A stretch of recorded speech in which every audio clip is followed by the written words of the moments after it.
1803, W.E.B. Du Bois wrote, "The problem of the 20th century is the problem of the color line. Over a century later, the color line remains as resolute as ever. Despite proclamations of a post-racial society, assertions that the orange one is the extent of the problem, and disingenuous invitations to conversation rather than action, the descendants of West Africans continue to toil thanklessly in a hostile land." In the much-quoted article, How Millennials Became the Burnout Generation, the author says millennials have been optimized for a meritocratic society only to find that such a society does not exist. While it is true that all millennials face burnout, it is especially insidious for Black people. Black unemployment rates have been consistently double that of whites. The Bureau of Labor Statistics reports that Black unemployment during the last quarter of 2018 was 6% as compared to 3% for whites. However, as Henry Louis Gates Jr. states, Black unemployment was nearly 50% during the Great Depression. This compared to 25% for whites. Hence the Black idiom, work twice as hard for half of what they have. Historian Walter Rodney writes that the travesty of the Middle Passage is the way West African kings exploited not only their disenfranchised subjects who were turned into chattel slaves, but themselves as well by turning kings into consumers. Wow. Manning Marable writes that we still buy into white economic norms, choosing to integrate with greed and anti-Blackness rather than building an all-Black, pro-Black coalition to transform our plight. Using spoken word, I, Rada X. Riley, will not only excavate the color line, but blast the color line into a full spectrum.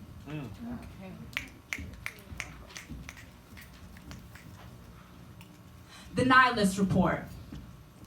I do not believe in social justice when we cannot even do our own dishes, take out the trash, be honest with each other.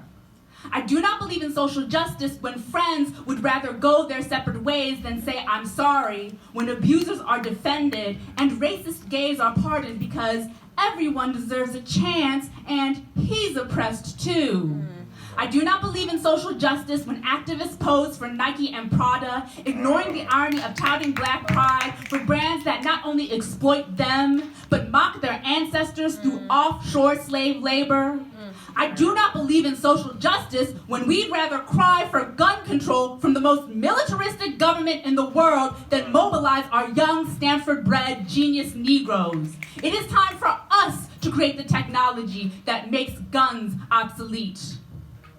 I do not believe in social justice. I do not believe in anything anymore. I am done. Unable to make a living because we are unable to live with ourselves. They say media is social, but all I see is my own private hell. I do not believe. A nihilist awaiting annihilation. When she comes out the other side, pray the earth can finally breathe. Yes. Call to self-inquiry. They feed lies through tubes. I birth tooth of truth through womb, between pages of Fanon, coffee chai, my morning anxious. When did my thoughts become so Black, so utterly, woefully, mournfully Black? Is it being lied to, feeling lonely? Pages don't make sense beneath frayed hands and twisted spine. Family phone calls I should have made, hope the homies stay out of jail, hope I leave the prison of my mind. Why my sister worked twice as hard but got half as many followers as that light-skinned knockoff? Am I just another light-skinned knockoff? Code switching like appropriation, but it ain't my fault nobody ever bothered to tell me that I'm Black. So now I got all these Black thoughts, and I don't know what to do with them.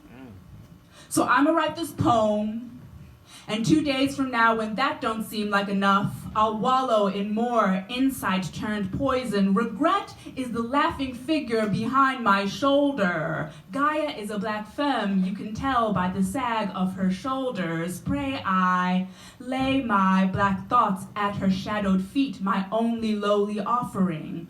Pray I take my Black thoughts, transmute lullaby. May she sing triumph where I was unable. Pray I break my Black thoughts, unburden my mind. Please, this lament do take its toll. Won't you come liberate my soul? Those who feel. In a blue haze, the dust of exhaustion, smoky like plumes, volcanic ash, we sit and lament over a world not built for those who feel deeply.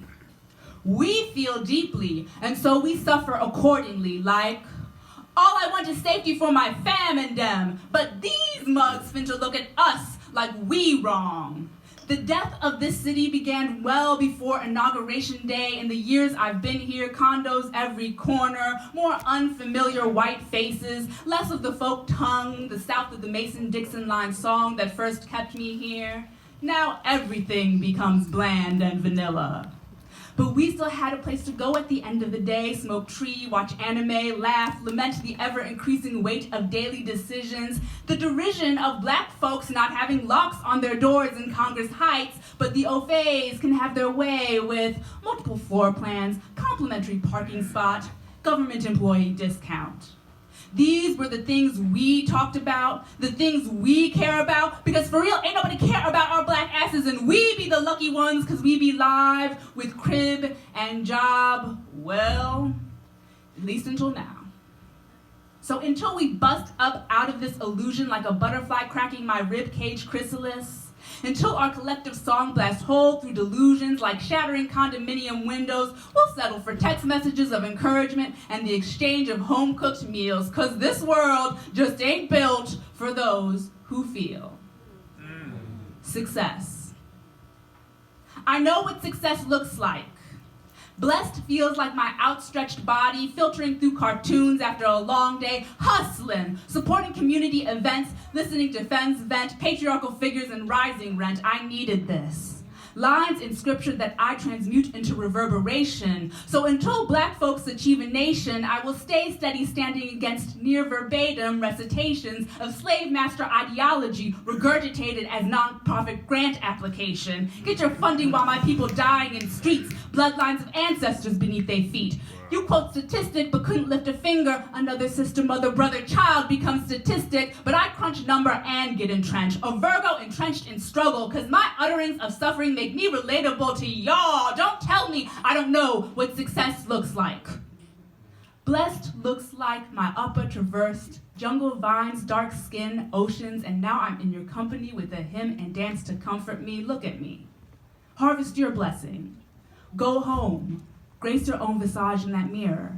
Then tell me what success looks like. And finally, tweeting. While you sit there tweeting, I'm listening to birds actually tweet, and you mumble a little bit, but I'm speaking, make a lot of promises. Don't know what tomorrow is. The present isn't wonderful. The sky is gray and thunderful. Omen of doom, sonic boom. My people get gaslit, locked in a room. Yeah, my people get ravaged, hanging by a tooth. Integration is a folly now, people, and I'm telling you, like, strive to make these colonizers less racist instead of helping our own people achieve greatness. Forget trying to live next to the white man if you still gonna end up victim of a white clan. Black femmes, it's time to build a country, redesign your own flag, love the earth that is under me. It's time to take it back, take the battle to the backyard of a Trump chump while these rap niggas ball hard. Balls to the walls, or rather ovaries to the fortress. Little Reese, no voodoo, still a sorceress. Sita Agni got me, so you know that I scorch it. I slay you, lay. Tell me who the Lord is. I'm off of this.